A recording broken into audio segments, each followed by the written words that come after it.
लेकिन जो बात सबके नज़र में आई है, जो आम लोगों के जो पता किया है वो ये कि सांसद की गाड़ी पे कोई पथराव नहीं हुआ। जानकारी करने पे जो भी वहाँ पड़ोसी रह रहे हैं, मकान हैं, घर हैं, उनसे जानकारी करने पर कहीं ऐसा प्रतीत नहीं हुआ कि सांसद महोदय पे किसी ने कोई आक्रमण किया है। तो उस हिसाब से हमें तो स्पष्ट दिखता है कि सांसद महोदय के दिमाग में कोई दूसरी मंशा है,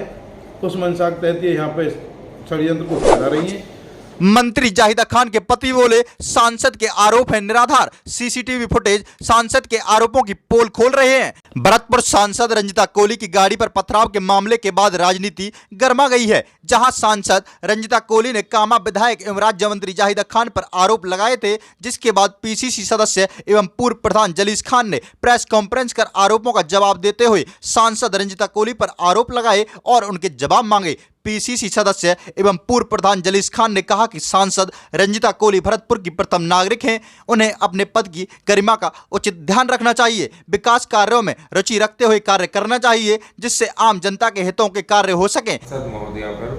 दलावटी चौकी के 50 मीटर दूर इन्हीं ट्रक वालों ने उनकी गाड़ी के शीशे तोड़ दिए और वो वहाँ पर धरने पर बैठ गई। उस दिन मैं यहाँ पर नहीं था और दूसरे दिन सुबह मैं यहाँ पर आया तो सोशल मीडिया पर और अखबारों में और काफ़ी सोशल मीडिया पर वीडियो वायरल हो रहे थे जिसमें बीजेपी वाले मंत्री जाहिदा खान के खिलाफ नारे लगा रहे हैं। और मैंने ये भी सुना है कि वो सांसद महोदया ने भी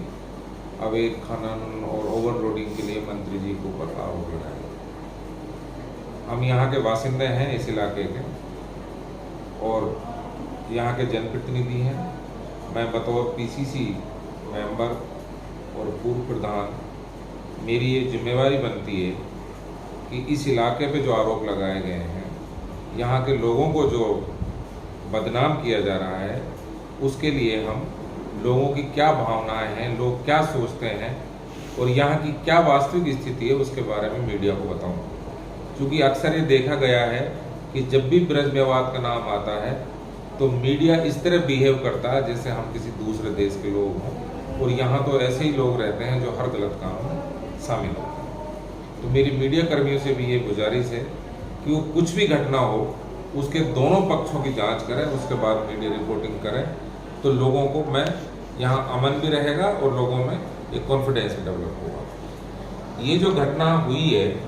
मैं इसको तथाकथित घटना इसलिए कह रहा हूँ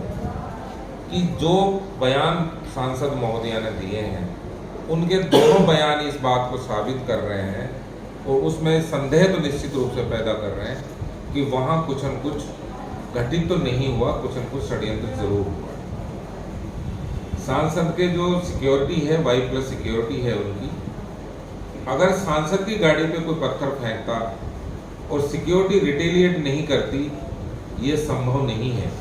और अगर सिक्योरिटी ने रिटेलिएट नहीं किया है तो सिक्योरिटी के खिलाफ सांसद को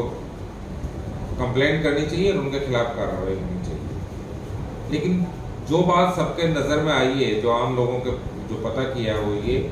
कि सांसद की गाड़ी पे कोई पथराव नहीं हुआ, वो आराम से एक साइड में खड़ी हो गई अपने सिक्योरिटी के साथ। उनके साथ जो एक गाड़ी आ रही थी जिसमें बताया जा रहा है उनका भाई है कोई जो PA का काम करता है, वो गाड़ी को आगे लेके गए। उसने गाड़ियों को वहाँ रुकवाया और चूंकि गाड़ी दिल्ली नंबर की थी और यहाँ अक्सर लूट की घटनाएं होती रहती हैं यूपी के बॉर्डर पर, तो माननीय सांसद महोदय जैसे ही राजस्थान में प्रवेश करी तो उन्होंने अचानक ही गाड़ियों के सामने अपनी गाड़ी लगा दी। उनकी गाड़ी दिल्ली नंबर थी। उसको देख करके ड्राइवर भी अचंभित रह गए कि कौन है क्या है। तो इधर उधर कुछ ने जैसे भी अपने गाड़ी छोड़ के भागे, कुछ भाग गए, जबकि गाड़ी पूरी तरह से वैध सामग्री से भरी हुई थी। और उन्होंने दलावटी चौकी से 100-150 मीटर हटकर गाड़ियों की चेकिंग की। जैसे ही चौकी वालियों को पता लगी तो तुरंत प्रभाव से चौकी वाले आ गए और उसी टाइम हम भी पहुंच गए थे। और वहाँ जानकारी करने पे जो भी वहाँ पड़ोसी रह रहे हैं, मकान हैं, घर हैं, उनसे जानकारी करने पर कहीं ऐसा प्रतीत नहीं हुआ कि सांसद महोदय पे किसी ने कोई आक्रमण किया है।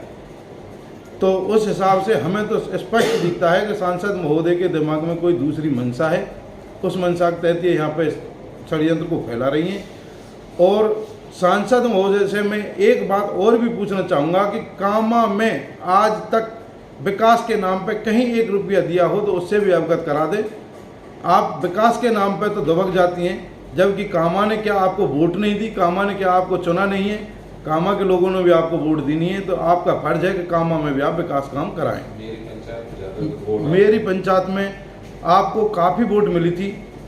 एक तरफा पोलिंग हुआ था ड्राफ्टी का, और उसके बावजूद भी आपने आज तक 1 रुपया ड्राफ्टी ग्राम पंचायत के लिए कहीं विकास कार्य के लिए, कोई स्कूल में एक कमरा बना हो, कोई रोड बना हो। और मैंने कल भी सांसद महोदय से जैसे ही धरना खत्म हुआ है तो मैंने अपनी ये अपील भी करी है कि सांसद महोदय जी, हमने आपको बहुत बढ़ चढ़ के वोट देनी है, तो आप कुछ हमारे क्षेत्र में विकास के लिए भी एक आध आपके नाम का पत्थर यहाँ